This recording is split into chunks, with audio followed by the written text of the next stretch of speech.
Isak tangis keluarga pecah saat proses penguburan jenazah Angela Hindriyati Wahyuningsi, korban mutilasi Eki Listianto di Taman Pemakaman Umum Kampung Kandang, Jagakarsa, Jakarta Selatan, Kamis 12 Januari.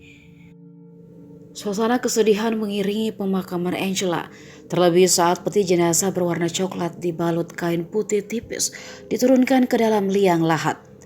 Angela diketahui tewas secara tragis di tangan Eki setelah potongan tubuhnya ditemukan di sebuah kontrakan Kampung Puaran, Desa Lambang Sari, Tambun Selatan, Kabupaten Bekasi. Sebelum ditemukan tewas, Angela disebut telah hilang kontak dengan kerabatnya sejak Juni 2019. Polisi menyebutkan Angela tinggal di apartemen Kalibata City, Jakarta Selatan sejak saat itu.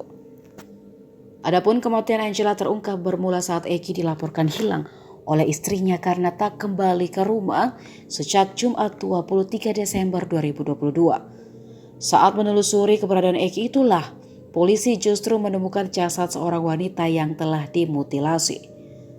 Potongan tubuh Angela diletakkan di 2 box kontainer di dalam kamar mandi. Eki diduga membunuh Angela karena kekasih gelapnya itu ngotot minta dinikahi. Angela disebut mengancam akan melaporkan hubungan gelap mereka kepada istri Eki.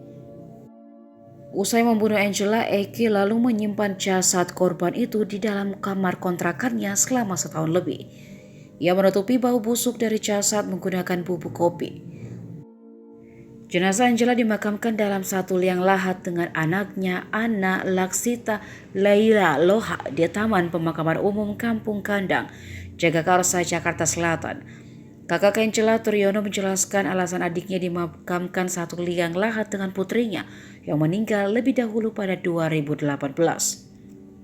Ana meninggal di usia 15 tahun pada 2018.